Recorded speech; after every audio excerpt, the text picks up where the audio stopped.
여러분 혹시 이 밴쿠버에서요 로키 밴프까지 거리가 얼마인지 아십니까?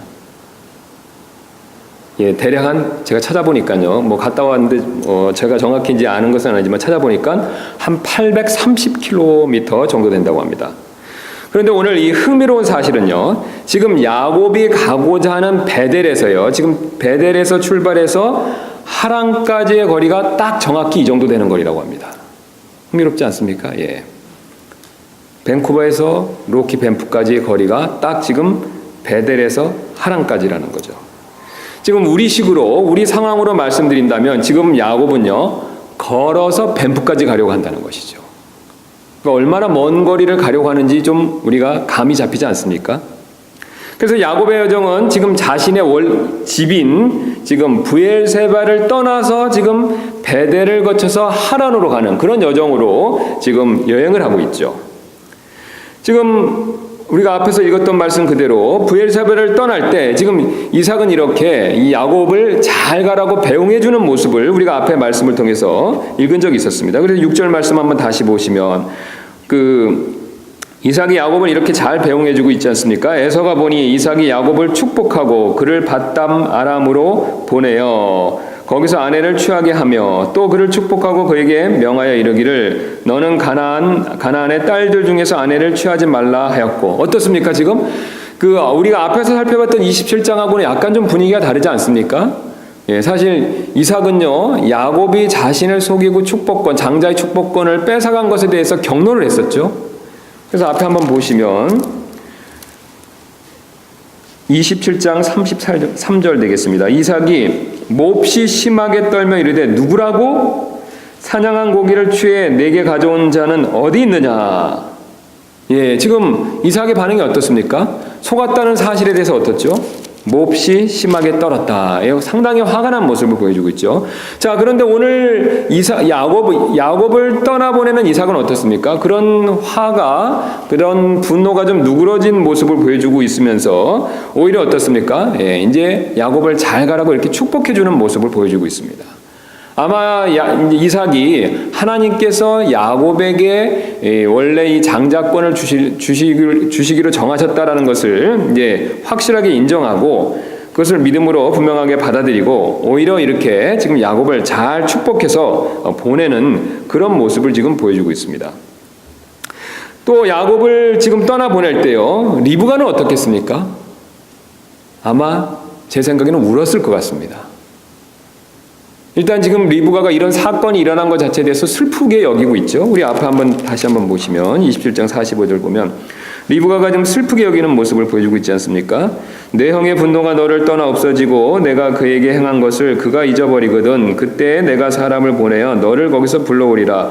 어찌하여 내가 한날에 또한 너희 둘을 이르랴 하고. 자, 어떻습니까? 지금 리브가의 반응이요. 어머니로서 자기가 어쨌든 잘못했고 그 결과 어떻습니까? 둘밖에 없는 아들인데요. 두 아들이 서로 어떻습니까? 서로 고륙상쟁, 예, 서로 죽이려고 하는 그런 상황까지 도달했다는 것이죠. 그 정도까지 예측은 못했겠죠. 그래서 어쨌든 이런 상황으로 인해서 리브가는 분명히 슬퍼하고 있고요. 아마도 이런 슬퍼하는 마음 가운데서 자신이 사랑하고 편애하고 아꼈던 야곱이 떠나가는 모습을 봤었을 때 어머니로서 어떻겠습니까? 아마 울었을 것 같다라는 생각을 제가 해보았습니다.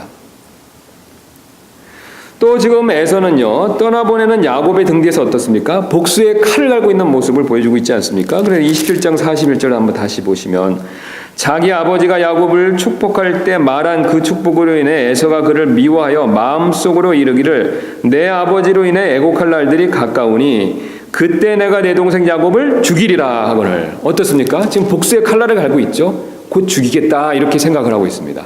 그래서 야곱 에서가 품은 했던 말이 전해져서 지금 리브가와 야곱까지도 아는 상황이 됐죠. 지금 이 야곱의 가족들의 모습을 보면 이렇지 않습니까?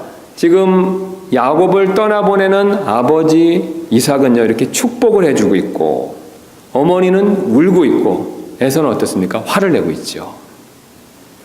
이 가족들과 이런 아주 복잡한 관계로 인해서 지금 이 집을 출발할 때 야곱의 마음은 분명히 가볍진 않았겠죠. 분명히 무거웠을 것입니다. 아버지는 자기를 잘 가라고 하지만 어머니는 슬퍼하고 자기 영은 호시탐탐 자기를 죽일 생각을 하고 있고 참 마음이 무거운 상태에서 지금 길을 떠나고 있다라는 뜻이 되겠습니다. 게다가 앞으로 가야 할 여행할 거리는요, 이 800km 정도 됩니다. 아까 말씀드린 대로 밴쿠버에서 밴프까지의 거리라는 거죠. 차로도 참 힘든 길인데 어떻습니까? 걸어서 간다면요. 분명히 쉬운 길이 아니겠죠. 한 달 정도 여정이 걸리는 그런 거리라고 합니다. 가본 적도 없죠. 처음으로 가는 길이지 않습니까? 그 다음에 그곳에서 기다리고 있는 라반에 대해서도 잘 알지를 못하고 있습니다. 라반이 얼마나 상상을 초월하는 사람인지 전혀 잘 모르고 있는 상태에서 가고 있다는 것이죠. 게다가 우리 잘 아시는 대로 야곱은 어떻습니까? 들사람인 에서와는 다르게요, 집안에만 있었던 평범한 사람이었었죠. 늘 집안에만 있었던 이 평범한 사람이 처음으로 이렇게 아주 멀리 여행을 떠나고 있다는 것이죠. 게다가 지금 막 도착한 베델은요, 브엘세바에서 대략 한 100km 정도 떨어진 곳으로서 원래는 이 루스라는 그런 이름을 가진 도시였죠. 그래서 우리 한번 28장 19절 말씀 다시 보시면 그곳의 이름을 베델이라 하였더라. 이제 야곱이 베델이라고 이름을 부르고 그 뒤로부터 이스라엘 백성들이 베델로 불렀기 때문에 이름이 바뀌어서 그렇지 사실은 원래 그러나 그 도시의 이름은 처음에 루스라 하였더라. 루스라는 지역이 도시였고 마을이 있었다는 것을 분명히 가르치고 있습니다.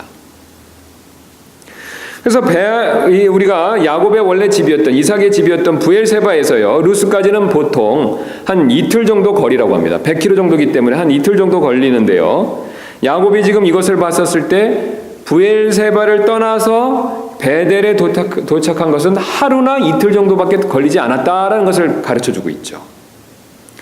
게다가 지금 이 루스라는 곳은요, 베델이라는 곳은 돌이 많고 황량한 곳으로 지금도 유명하다고 합니다. 그래서 그 지역은 야곱 시대와 거의 바뀐 것이 없이 아주 돌들이 많고 황량한 것으로 유명한 지역이라고 합니다. 그래서 우리가 28장 11절에 보면 어떤 곳에 이르러 해가 지매 거기서 온 밤을 지내려고 그곳에 돌들을 취했다라고 해서 그냥 야곱이 주변에 있는 돌들을 쉽게 취한 것을 봤었을 때 역시 돌이 많은 지역이다라는 것을 분명히 우리에게 말씀해주고 있습니다. 그런데 여러분, 여기서 아주 흥미로운 사실을 한 가지 발견하게 되는데요, 이 흥미로운 사실은 어떤 것이 되냐면 야곱이 이런 황량한 루스 땅에 들어와서요, 노숙을 하기에 좋지 않음에도 불구하고 도시의 마을에서 자지 않고 일부러 길에서 노숙을 했다는 사실이죠. 여러분, 참 흥미롭지 않습니까? 아시는 대로 지금 이 이스라엘 땅은요, 사막 기후가 아주 잘 나타나는 곳이기 때문에 낮에는 한 30-40도 정도로 아주 더운 지역이지 않습니까? 그래서 우리 어제 날씨처럼 아주 이렇게 무더운 날씨죠. 더운 곳이죠. 반면 사막 기후이기 때문에 밤에는 어떻겠습니까? 10도 이하로 아주 추운 지역이죠. 낮에는 덥고 밤엔 추운 지역이죠. 그럼에도 불구하고 어떻습니까? 지금 야곱이 노숙을 선택했다는 거죠. 루스라는 도시라는 곳에 들어갔음에도 불구하고 지금 일부러 노숙을 선택했다는 것이죠. 게다가 지금 이 노숙을 한 지역은요, 사자나 곰 같은 들짐승의 위협이 언제든지 있을 수 있는 곳이라는 것이죠. 그래서 다윗이 곰과 사자를 죽였다라는 성경의 말씀을 보면 이 이스라엘 지역에는요, 곰과 사자가 분명히 많이 있었다는 것을 우리가 알 수가 있습니다. 그럼 밤에 어떻겠습니까? 야생동물, 곰이나 사자가 출현할 수 있는 이런 곳에 지금 야곱은 그곳을 선택해서 노숙을 했다는 것이죠. 추위나 지금 들짐승의 위협보다 뭔가를 지금 더 두려워했기 때문에 사람들이 사는 곳이 아니라 길에서 일부러 잠을 잔 그런 모습을 우리에게 가르쳐주고 있습니다. 자, 그렇다면 왜 야곱은 추위나 들짐승의 위협보다 어떤 것을 더 두려워했기 때문에 지금 길에서 노숙을 했을까요? 바로 그 루스 지역의 사람이 소돔 사람들처럼 어떻습니까? 나그네를 함부로 대할까봐 두려워했거나요, 아니면 브엘세바를 엊그저께 떠났기 때문에 혹시 에서가 자신을 죽이려고 쫓아오지는 않을까라는 두려움 때문에 노숙을 선택했을 수 있다는 것이죠. 여러분, 그렇지 않겠습니까? 왜 굳이 이 야곱이요, 편하게 잘 수 있는 여인숙 같은 것을 선택 안 하고요, 지금 길에서 자는 노숙을 선택했는데 그 이유는 어떤 것이 되냐면 그 사람들, 루스 지역의 사람을 두려워했거나 나그네를 학대하는 사람들일 수 있기 때문에 그렇기 때문에 그걸 두려워했거나 그 사람들을 두려워했거나 아니면 어떻습니까? 에서가 쫓아올 수도 있다라는 그런 강박관념, 그런 두려움을 가졌기 때문에 노숙을 선택했다라고 볼 수 있겠죠. 아니면 두 가지 다를 두려워해서 이 마을의 여인숙 대신 이 노숙을 선택한 것 같습니다. 야곱은 어쨌든 이런 상황 가운데서 처량하게 돌베개를 베고 길에서 잠이 들었죠. 추운 길에서 차가운 돌을 베고 짐승이나 사람에 대한 두려움 가운데서 잠이 들었다라는 사실을 우리에게 말씀해 주고 계십니다. 여러분, 그런데 꿈속에서 그가 놀라운 것을 보지 않았습니까? 여러분, 그가 무엇을 봤습니까? 사다리를 봤다는 것이죠. 그리고 더 놀라운 것은요, 사다리 위에 계신 주님을 봤습니다. 13절 말씀입니다. 또 보라, 주께서 그 위에 서서 이르시되 나는 주니 곧 내 조상 아브라함의 하나님이요 이삭의 하나님이니라. 내가 누운 땅을 내가 너와 내 씨에게 주리니. 지금 이삭은 꿈에서요, 사다리를 봤고 더 놀랍게도 그 사다리 꼭대기에 맨 위에 계신 누구를 봤습니까? 주님을 봤습니다. 흥미로운 사실은 하나님께서 처음으로 야곱에게 직접적으로 나타나서 말씀하셨다는 것이죠. 우리가 창세기 내용을 지금까지 우리가 쭉 봤었을 때, 야곱의 이야기에 들어섰을 때 하나님께서는 지금까지 한 번도 한마디도 야곱에게 해주신 적이 없었습니다. 그런데 바로 이 시점에서 베델에서 꿈속에서, 그것도 사다리 위에서 야곱에게 나타나셔서 말씀을 해주신다는 것이죠. 놀라운 사실은 제가 앞에서 말씀드린 것처럼 야곱이 지금 가장 어렵고 힘든 절망적인 상황 가운데 있었을 때 하나님께서 나타나셨다는 것이죠. 그것도 여러분 어떻습니까? 아브라함이나 이삭은 본 적이 없는 그런 모습으로 나타나셨죠. 사실 아브라함이나 이삭에게 하나님께서 나타나셔서 말씀하신 적이 있지만 사다리 위에 계신 분, 또 특별히 이 사다리를 통해서 가르쳐주는 바로 하늘의 문과 하나님의 집에서 직접적으로 나타나신 하나님, 그런 모습을 아브라함과 이삭에게는 보여준 적이 없는데 오늘 유독 야곱에게만 하나님께서 그런 모습으로 보여주셨다는 것이죠. 그리고 놀랍게도 지금까지 하나님께서 야곱과 함께 계셨다라는 아주 중요한 사실을 말씀해 주고 계십니다. 그래서 28장 15절 말씀 보시면 또 보라, 내가 너와 함께 있어. 내가 너와 함께 있다라는 것을 영어 킹제임스로 보시면 I'm with thee. 그래서 지금 현재 시대를 사용해서 말씀하고 계시죠. 그러니까 지금 하나님께서 무엇을 말씀하고 계시냐면 야곱 너와 현재 지금 함께하고 있다라고 말씀하고 계신다는 것이죠. 사실 여러분, 하나님께서 지금 야곱에게 중요한 내용을 말씀하고 계십니다. 지금 꿈속에 있는 야곱에게 내가 너와 함께하고 있다라고 현재 시제를 사용해서 지금 말씀하고 계시는데요. 사실 하나님께서 이것을 말씀하기 전부터 야곱에게는 하나님께서 늘 함께해 주셨죠. 여러분 그렇지 않습니까?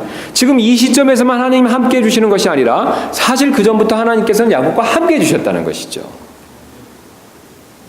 그러나 안타깝게도 야곱은 자신과 늘 함께 하셨던, 지금까지 자신과 동행해 주셨던 하나님을 영적으로 보지 못했다는 것입니다. 여러분 왜 그랬습니까? 바로 야곱은요, 자신의 꾀와 능력으로 살아가기 너무도 바빴기 때문에 그렇다는 것이죠. 그러나 이제 절망과 어려움의 밤이 찾아오자 하나님께서 찾아오셔서 지금 내가 너와 함께하고 있다. 아니, 사실 너와 과거부터 함께하고 있었다라는 것을 지금 말씀해주고 계시다는 것입니다. 야곱은 이제야 이 사실을 지금 체험하고 있다는 것이죠. 체험하기 시작하고 있다는 것입니다. 사실 야곱은 믿음의 사람이기 때문에 하나님이 함께 하신다라는 것을 머릿속으로는 알고 있었을 것입니다. 그러나 여러분 어떻습니까? 그의 인생에서 가장 위기 가운데 하나인 바로 이 순간에, 그 어려운 상황에 하나님께서 찾아와 주셔서 바로 너와 꿈속에서 찾아와 주셔서 너와 함께하고 있다라는 것을 강조해서 말씀해 주신다는 것이죠. 그리고 야곱은 이것을 체험하고 있다는 것입니다. 하나님이 나와 함께하고 계시다. 이것을 정말로 체험하고 있다는 것이죠. 그래서 28장 20절 말씀 보면 야곱이 이것을 체험하고 이렇게 지금 고백하고 있습니다. 야곱이 서원하여 이르되 하나님께서 나와 함께 하셔서 내가 가는 이 길에서 나를 지키시고 먹을 빵과 입을 옷을 내게 주사. 여러분 뭘 고백하고 있습니까? 하나님께서 나와 지금 함께 하신다라는 것을 고백하고 있죠. 야곱이 깨달았다는 겁니다. 그전에는 잘 보지를 못했지만요, 야곱은 이제 주님이 자기와 함께하고 있다, 옆에 있다라는 것을 분명히 깨달았다는 것이죠. 여기서 우리는 한 가지 중요한 교훈을 배울 수가 있습니다. 어떤 교훈이 되냐면요, 바로 우리의 인생이 캄캄할 때 내 옆에 계신 하나님을 우리는 더 잘 볼 수 있게 된다는 것이죠. 여러분, 지금 밤이 점점 가까워지고 있는데 우리 밤이 되면 어떻습니까? 하늘에 있는 별이 잘 보이지 않습니까? 그런데 이 하늘에 있는 별은요, 원래부터 있었습니다. 그렇죠? 낮에도 있었죠. 그런데 밤이 돼서 더 잘 보이는 것뿐이라는 것이죠. 여러분, 이와 원리가 비슷합니다. 우리 하나님도 마찬가지시라는 거죠. 사실 우리 하나님께서는요, 항상 내 옆에 계시지만 우리가 못 보다가요, 우리 옆에 계신 주님을 우리가 못 보다가 내 인생 길이 캄캄해질 때 사실 그때부터 신기하게도 그분이 보이시기 시작할 때가 너무나도 많다는 것이죠. 여러분, 정말 그걸 경험해 보신 적 있지 않으십니까? 주님은 우리와 늘 함께 하십니다. 여러분, 정말 이 사실 믿으시죠? 예. 그런데 신기하게도요, 우리가 이 세상의 일을, 내 삶의 일을 내 힘으로 할 때는요, 그것에 몰두하다 보니까 내 옆에 계신 하나님이 잘 안 보입니다. 이상하죠? 우리가 믿음의 사람들이기 때문에, 야곱처럼 믿음을 가지고 있기 때문에 주님 옆에 계신다는 것을 알고 있습니다. 머릿속으로 분명히 알고 있죠. 구원받았고 하나님 말씀을 알고 기억하기 때문에 우리가 분명히 알고 있습니다. 그러나 내 뜻과 내 방법대로 내 인생의 문제를 막 해결하고 신경 쓰다 보면요, 내 옆에 계신 하나님은 못 볼 때가 많이 있다는 것이죠. 그러나 인생의 어려움이 찾아오면요, 나도 모르게 내 문제를 떠나 내 옆에 계신 하나님이 점점 더 잘 보이기 시작할 때도 많이 있다는 것입니다. 제 아들이 아주 어렸었을 때 종종 다음과 같은 일들이 있었습니다. 어떤 일이냐면요, 제가 이렇게 가끔 선물을 사다 주는데, 장난감 같은 것들을 사다 주는데 이 장난감 상자가, 이 포장이 너무 단단해서 이 주면은 우리 아들이 그걸 받자마자 자기가 막 뜯으려고 했는데 못 뜯으려고 애쓰다가 그걸 못 뜯을 때 슬그머니 옆에 있는 저를 쳐다보면서 이렇게 해달라고 부탁한 적이 있었습니다. 여러분도 다 그런 경험이 있으실 겁니다. 선물을 받자마자 자기가 하고 싶어서 막 뜯으려고 그러는데 안 뜯어지는 거죠. 그럴 때 보통의 아이들이 어떻게 합니까? 옆에 있는 아빠한테 부탁한다는 것이죠. 자기 힘으로 하려고 하다가 그것이 안 될 때 자기 옆에 있는 아버지를 도와줄 수 있는 부모님을 보기 시작한다는 것이죠. 또 쉬운 예로 이런 음료수 같은 거를 준 적이 있는데요, 이걸 주면 자기가 먹고 싶어서 이걸 막 뜯으려고 하는데 어떻습니까? 아직 어린아이이기 때문에 이걸 뜯지 못할 때가 있죠. 그럴 때 아이들이 보통 어떻게 하죠? 그걸 옆에 있는 엄마 아빠한테 부탁할 때가 있죠. 사실 오늘 야곱도 이런 모습을 우리에게 보여주고 있습니다. 약속의 땅을 상속받기 위해서 자신의 꾀로 장자권의 축복을 받아냈습니다. 받아내는 데는 성공했죠. 나쁜 방법을 써서 그렇지 일단 받는 데는 성공했습니다. 그러나 안타깝게도 결과는요, 정반대로 이 약속의 땅을 지금 그는 떠나고 있다는 것이죠. 여러분, 참 신기하지 않습니까? 약속의 땅을 상속받기 위해서 장자의 축복권을 받아냈는데요, 정작 이 약속의 땅에는 못 살고 어떻습니까? 지금 상황에서 이 약속의 땅을 떠나고 있다는 것이죠. 정반대로. 그것도 형이 무서워서 도망자처럼 헐레벌떡 지금 도망치듯이 그렇게 지금 떠나고 있다는 것이죠. 여러분, 만약에 야곱이요, 자신의 옆에 계셨던 그 하나님께 처음부터 이 문제를 맡겼다면 지금처럼 도망치듯이 하란을 떠나지는 않을 수도 있었겠죠. 그렇지 않겠습니까? 사실 이 이삭이 에서에게 축복권을 주는 것 자체는 문제가 있는 것이 맞습니다. 그런데 그 문제를요, 야곱이 자기 어머니와 합력해서 사람의 뜻과 방법으로 하려고 하지 않고요, 자신의 옆에 계신 주님께 맡겼다면 어떻겠습니까? 지금의 야곱의 모습은 약간 바뀔 수가 있었겠죠. 사실 하나님께서는 꾀를 내고 있는 그 야곱 옆에 분명히 계셨습니다. 그러나 야곱은 자신의 옆에 계신 하나님을 못 봤다는 것이죠. 자신의 방법으로 하기 급급했다는 겁니다. 그러나 그가 그 순간 하나님을 보고 자신의 옆에 계신 하나님을 인정하고 뵙고 주님께 문제를 맡겼다면 최소한 지금처럼 이렇게 도망자처럼 하란으로 떠나지는 않았을 것이라는 거죠. 어쩌면 지금 자신의 아버지 이삭처럼 어떻습니까? 자기가 안 가고 어떤 종을 보내서 자신의 아내를 데려올 수도 있었겠죠. 여러 가지 가능성은 분명히 있었을 것입니다. 그러나 자신의 힘과 방법으로 하려고 했기 때문에 오늘과 같은 문제가 생겼다는 것이죠. 그래서 지금 야곱은요, 약속의 땅을 상속받아 남아있기는커녕 빈털터리로 불확실성과 불안 가운데서 집을 떠나고 있는 그런 안타까운 모습을 보여주고 있습니다. 그러나 오늘 놀라운 사실이 있습니다. 주님은요, 이것을 오히려 주님을 다시 바라볼 수 있는 기회로 삼아주셨다는 것이죠. 그래서 야곱에게 찾아오셔서 함께 하신다는, 야곱이 지금 잊고 있는 함께 하신다는 사실을 다시 한번 알려주시면서 야곱에게 이것을 확신시켜주고 계십니다. 그래서 야곱은 이것을 확신하지 않았었습니까? 그래서 확신한 증거로 자신이 베든 돌베개를 세워서 거기다 기둥을 세우고 기름을 붓고 하나님을 경배했다는 것이죠. 여러분, 사실 우리도 마찬가지가 됩니다. 내 힘과 내 노력으로 인생의 문제를 헤쳐나가려고 한다면요, 야곱처럼 내 옆에 계신 하나님을 못 볼 때도 분명히 있습니다. 못 볼 수가 있다는 것이죠. 그리고 오히려 내 힘으로 해결하다가 애쓰다가 오히려 야곱처럼 문제만 더 커질 수가 있습니다. 그러나 그렇게 되었을 때 오히려 오늘 주님께서 우리에게 중요한 사실을 말씀해 주고 계시죠. 비록 그런 어려운 상황에 빠졌다 하더라도 주님을 다시 바라볼 수 있는 기회가 되기 때문에 낙심하지 말고 오히려 눈을 감지 말고 자신의 옆에 있는, 우리 옆에 있는 주님을 다시 한번 바라볼 필요가 있다라는 것을 우리에게 말씀해 주고 계십니다. 여러분, 사실 우리가 우리 힘을 하다 보면 이런 실수를 우리가 야곱처럼 범할 때가 많이 있습니다. 그래서 우리가 좌절할 때가 있죠. 그래서 주님을 못 바라볼 때가 있습니다. 그러나 주님은 오늘 반대로 말씀하십니다. 오히려 이런 야곱에게 찾아와 주셔서 내가 너와 함께 할 것이다, 내가 내 옆에 있다 라고 하면서 옆에 계신 주님을 바라볼 것을 권면하고 계시다는 것이죠. 여러분, 우리는 이 사실을 믿을 필요가 있습니다. 주님은 늘 우리와 함께하고 계시죠. 우리가 이 사실을 기억한다면요, 비록 우리가 실수가 있다 하더라도 우리는 여전히 주님을 바라볼 필요가 반드시 있습니다. 항상 이렇게 주님을 바라보시는 저와 여러분이 되시기를 주님의 이름으로 소원합니다. 이뿐만 아니라 오늘 본문은 또 다른 사실을 우리에게 알려주고 계시는데요, 주님은요, 하나님은 믿음 안에 있는 우리를 언제나 은혜로 다루신다라는 사실을 또 한 번 강조해서 말씀해 주고 계시죠. 이 놀라운 사실은 하나님께서는 야곱을 처음 만나주셨지만 이 처음 직접적으로 대면하는 야곱을 결코 정죄하거나 나무라지 않으신다는 것이죠. 여러분, 어떻습니까? 주님이 딱 나타나셔서 하신 말씀이 뭐냐면 야곱에게 혼내는 말씀이 한마디도 없습니다. 참 신기하지 않습니까? 지금 야곱이 문제를 일으켜서요, 어려운 상황에 처해 있고 그런 가운데 주님이 찾아와서 말씀을 해주셨는데요, 야곱에게 주님께서는 나무라는 말씀을 한마디도 안 하셨다는 것이죠. 눈이 어두워진 아버지에게 거짓말한 것에 대해서 묻지 않으십니다. 또 어머니와 함께 속인 일에 대해서도 책망도 않으신다는 것이죠. 또 에서에게 2번이나 속임수를 쓴 것을 정죄하지도 않으신다는 것입니다.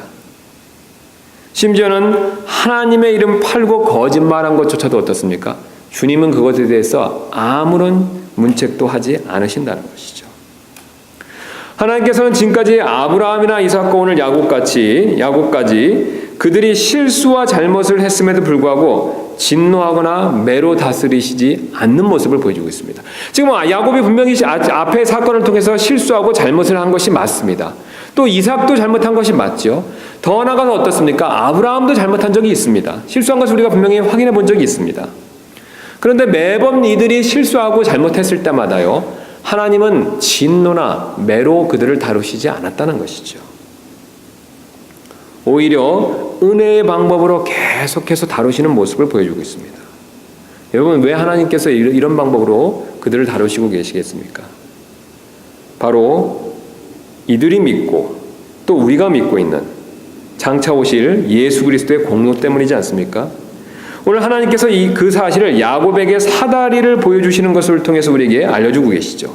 우리가 잘 아시는 대로 야곱의 사다리는 장차 오실 그리스도에 대한 모형이 되지 않습니까? 그래서 우리가 창세기 28장 오늘 12절 말씀을 다시 한번 보시면, 그가 꿈을 꾸었는데 보라, 사다리가 땅 위에 세워졌고 그것의 꼭대기는 하늘에 닿았더라. 또 보니 하나님의 천사들이 그것 위에 오르락 내리락 하더라. 자, 지금 그것 위에 오르락 내리락 했다라고 했는데 그것은 어떤 것이 되겠습니까?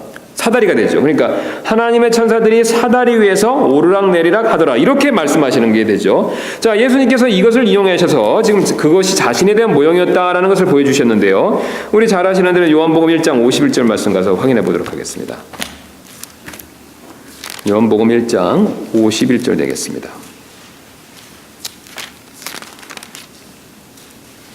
예수님께서 이 사실을 우리에게 분명히 말씀해 주신 적이 있는데요. 51절입니다. 또 그에게 이르시되 진실로 진실로 내가 너희에게 이르노니 이후로는 하늘이 열리고 하나님의 천사들이, 그 다음 말씀을 유심히 보실 필요가 있습니다. 사람의 아들 위에서 오르락 내리락 하는 것을 너희가 보리라. 지금 창세기와 차이점이 어떤 것인지 여러분 그것이 발견이 되셨습니까? 지금 제가 그림을 준비했는데요. 자, 지금 이렇게 사다리가 있고 그 사다리 위로 지금 누가 오르락 내리락 했다라고 창세기가 말씀하고 있습니까? 천사들이 오르락 내리락 했다. 그것 위에 천사들이 오르락 내리락 했다라고 말씀하고 계시는데요. 자, 근데 놀랍게도 주님께서는요, 하나님의 천사들이 사다리가 아니라 무엇 위로요? 사람의 아들 위에서 오르락 내리락 하는 것을 너희가 보리라. 그럼 예수님 자신이 지금 이 사다리를 누구에게 비유하시고 계십니까? 자기 자신에 대해서, 자기 자신에게로 비유하고 계시죠. 즉, 이 사다리가 바로 예수님에 대한 모형이 됐다라는 것을 미리 그것을 알려주고 계시죠. 자, 지금 이 앞에서 창세기에서는요, 이 사다리가 땅에 세워지고 하늘에 닿았다라고 말씀하고 계시죠. 제가 준비한 그림은 짧지만 야곱이 본 사다리는요, 신기하게도 이 땅 위에 딱 닿았고 이 꼭대기가 어딜 닿았다라고 말씀하고 계십니까? 하늘에 닿았다는 것이죠. 땅에 닿고 꼭대기는 하늘에 닿았다는 것이죠.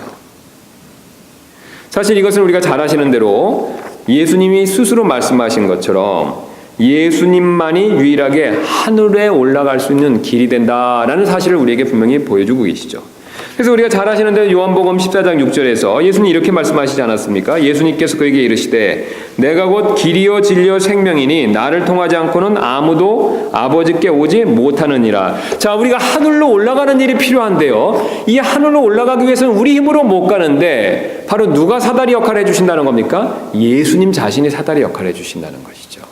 그래서 사다리 역할을 해주시는 그 예수님을 통해서, 그분이 길이 되어주시기 때문에 그분을 통해서 땅에서부터 하늘로 올라갈 수 있다는 거죠. 사실 우리 사람의 노력은요, 하늘에 닿지 못하는 짧은 사다리와도 같다는 것이죠. 여러분 그렇지 않습니까? 우리가 아무리 애를 써서 하늘로 올라가려고 애를 써도요, 우리의 노력은 결국 이런 짧은 사다리를 만들 뿐이라는 거죠. 하늘에 닿을 만큼 긴 사다리가 될 수 없다는 뜻이 됩니다. 다른 종교 역시 마찬가지가 됩니다. 다른 종교에서 제시하는 그 어떤 방법도요, 하늘에는 도달할 수가 없습니다. 하늘에 도달할 수 없는 짧은 사다리가 될 뿐이라는 것이죠. 게다가 지금 구원받은 우리는요, 이 하늘에 하나님께 닿는 사다리가 되시는 예수 그리스도께서 우리 안에 계시기 때문에 어느 곳에서든지 주님께 나아갈 수 있다는 것입니다. 이게 아주 중요한 사실을 또 말씀해 주시는데요. 오늘 주님께서 우리 구원받은 사람들에게 아주 특별하게 강조해 주시는 내용이 됩니다. 지금 야곱이 본 것은 계단입니까? 사다리입니까? 사다리죠. 이 사다리는 가지고 다닐 수 있죠. 그런데 이 사다리가 되시는 예수 그리스도가 지금 어디에 계십니까? 내 안에 계시죠. 우리 안에 계십니다. 구원받은 사람 안에 계신다는 거죠. 근데 신기한 것은요, 이 사다리를 통해서 지금 누구를 봤습니까? 하나님을 뵀고요. 사다리를 통해서 하늘의 문에 닿았다는 거죠. 사다리를 통해서 하늘에 계신 하나님의 지혜에 닿았다는 겁니다.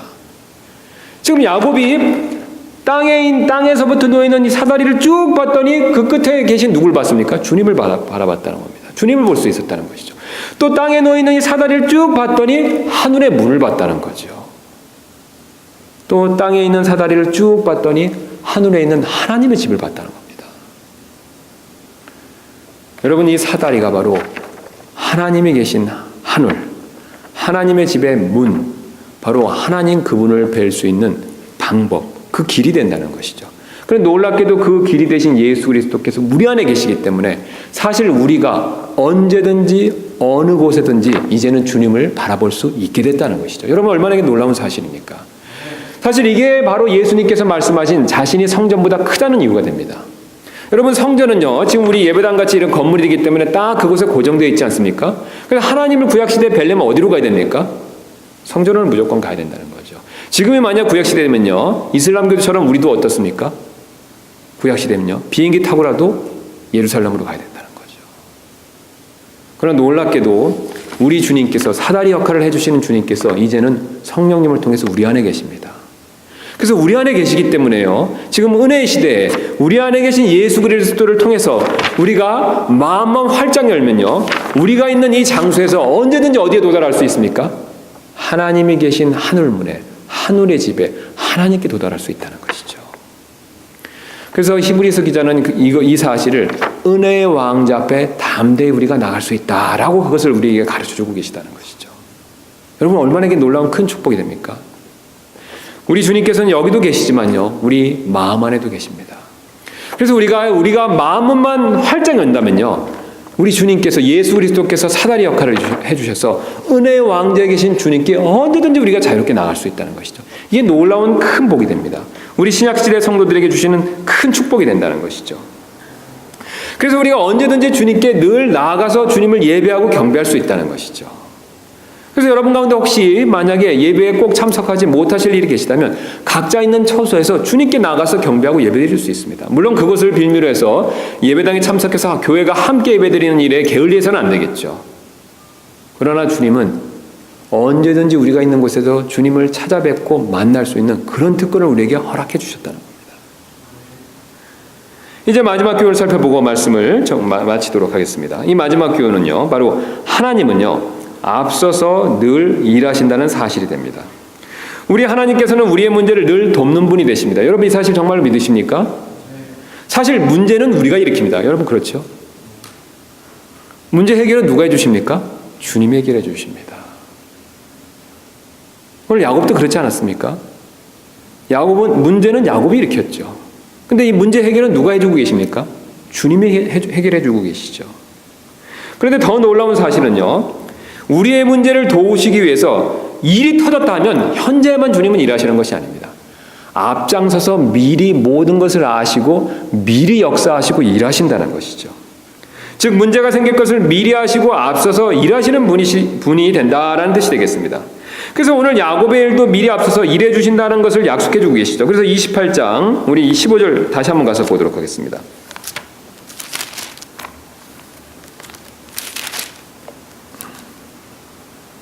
여기 보시면 주님이 아주 중요한 사실 두 가지 말씀하시는데요. 가장 첫 번째는 우리가 앞에 살펴본 것처럼 또 보라, 내가 너와 함께 있어. 현재 지금 함께 계셨다라는 것을 말씀하고 계시죠. 함께 지금 하고 있다라는 것을 말씀하시고요. 내가 가는 모든 곳에서 너를 지키며, 영어로 보면 will이 있습니다. 앞으로 지킬 것이고 너를 이 땅에서 다시 데려오리라. 또 역시 will을 넣어서 영어에서 보시면 시제가 미래 시제로 되어 있죠. 또 내가 내게 말한 것을 행할 때까지 너를 떠나지 아니하리라. 역시 미래 시제로 말씀하고 계십니다. 주님은 지금 놀라운 사실을 말씀하고 계시지 않습니까? 지금 현재도 함께 계시고요, 앞으로도 계속해서 함께 해주실 것을 약속하고 계십니다. 지금 야곱이 현재 문제가 생겼는데 그 문제를 해결해 주시기 위해서 주님이 지금 현재 함께 해주시는 것뿐만 아니라요, 앞으로 있을 그 문제에 대해서도 주님이 앞장서서 먼저 가셔서 미리 그것을 해결해 주실 것을 약속하고 계시다는 것이죠. 여러분, 우리는 사실 이 야곱의 앞의 일들을 이미 다 잘 알고 있죠. 야곱은 앞으로 4명의 아내를 통해서 12자녀를 얻는다는 것을 알고 있습니다. 여러분, 누가 앞서가서 이 일을 다 계획하고 이루신 것입니까? 주님이시죠. 주님은 과거에도 계시지만요, 현재 우리와 함께 하시고요, 미래도 현재처럼 미리 나아가서 그것을 보실 수 있는 분이십니다. 여러분, 이 사실 정말 믿으십니까? 그래서 주님이 앞장서서 먼저 가셔서 지금 야곱에게 약속한 것을 미리 다 계획해 놓고 그걸 미리 지금 예배해 놓고 그것을 이루시고 계시다는 것이죠. 그래서 또 우리가 아시는 대로 어떻습니까? 라반으로부터 어렵게 안전하게 돌아올 것도 다 계획해 놓지 않으셨습니까? 그리고 에서를 마지막에 또다시 한번 만났었을 때 그의 위험으로부터 구출해 주실 계획도 다 세워놓으셨다는 것을 우리는 이미 익히 잘 알고 있습니다. 이것으로 끝나는 것이 아니죠. 주님이 지금 미리 앞장서서 함께 해주실 것을 약속하신 것처럼 400년 뒤에는 이 땅을 주실 것도 하나님은 다 계획해 놓으셨고요, 2000년 뒤에는 그리스도를 보내주실 것도 이미 다 계획해 놓으셨다는 것이죠. 주님은 이처럼 앞서서 우리의 모든 일들을 아시고 심지어는 우리의 문제도 아시고 모든 것들을 예배해 놓으시고 그것을 미리 해결하기 위해서 일하신다는 것이죠. 여러분, 사실 우리 일도 마찬가지가 됩니다. 주님은요, 야곱의 문제만 미리 아신 것이 아니라 우리의 문제도 우리의 앞날에 있는 어려움도 이미 다 알고 계시다는 것이죠. 그래서 하나님께서는 미리 알고 지금 일하고 계시는 분이 분명히 맞습니다. 여러분 정말 이 사실을 믿으십니까? 앞서서 일하신다는 것이죠. 하나님은 소방수나 911 그 대원들처럼 일이 터진 뒤에나 오셔서 해결해 주려고 하시는 분이 아니시라는 겁니다. 우리의 문제를 미리 아시고 그것을 앞장서서 미리 계획해 놓으시고 해결책들을 마련해 주신다는 거죠. 여러분 우리가 이 사실을 믿는다면 사실 내일 일을 크게 걱정할 필요가 없습니다.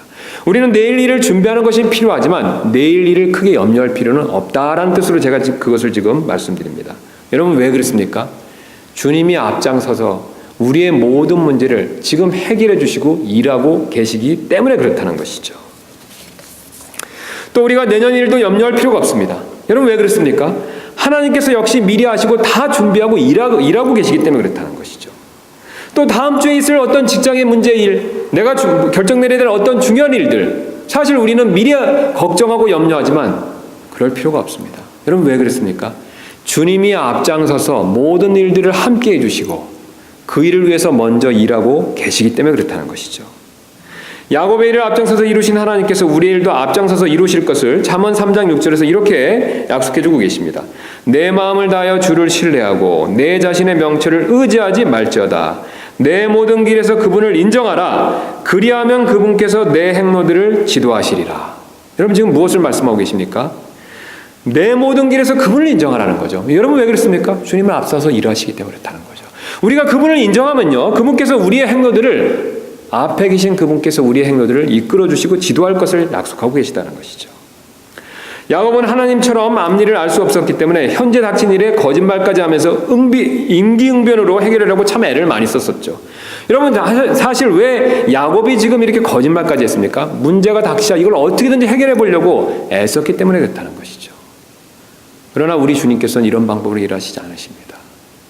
앞날을 미리 보시고요, 그것에 대한 대책도 가지고 계시고 해결책도 이미 다 알고 계십니다. 그래서 주님은 앞장서서 미리 일하고 계시다는 것이죠. 하나님은 미리 보시고 또 미리 계획하시고 미리 일하시는 분이 되신다라는 뜻이 되겠습니다. 우리가 사실 이 사실을 믿는다면 오늘 야곱처럼 하나님에 대한 확신과 소망을 더 분명히 가질 수 있을 것입니다. 그래서 야곱은요, 앞장서서 일하실 분, 지금 자기가 걱정이 많지만 미래의 자신의 문제를 해결해 주실 그 하나님, 이 하나님에 대한 소망과 확신을 더 분명히 가졌죠. 그래서 28장 20절 야곱이 이렇게 고백하지 않습니까? 그의 믿음이 지금 확신 가운데 차서 이런 고백을 하고 있습니다.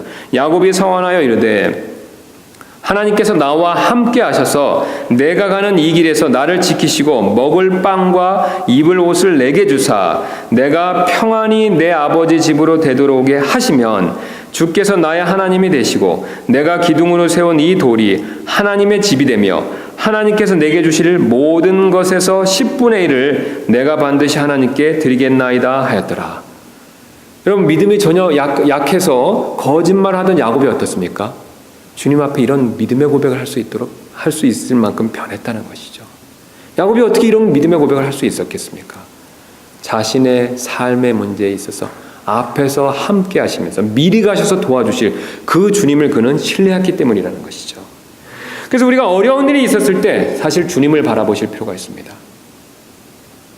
주님은 우리 현재의 문제만 해결해 주시는 것이 아니라 앞에 우리가 겪을 그런 일도 앞장서서 미리 알고 그것을 이끌어 주시고 계획해 주시고 그것에 대한 해결책을 주시는 분이 되시기 때문에 그렇다는 것이죠. 그래서 우리가 이런 주님을 신뢰할 때 오늘 야곱처럼 주님에 대한 소망과 확신을 더 분명히 가질 수 있을 것입니다. 이런 저와 여러분들이 되시기를 주님의 이름으로 소원합니다. 우리 잠깐 기도하는 시간 좀 갖도록 하겠습니다. 이 시간에 혹시 어려운 일이 계시다면 우리 옆에 계신 주님 그리고 미리 일하시는 주님을 잠깐 바라보는 시간 갖도록 하겠습니다. 우리 주님께서는 오늘 그 사실을 우리에게 강조해서 말씀해 주고 계십니다.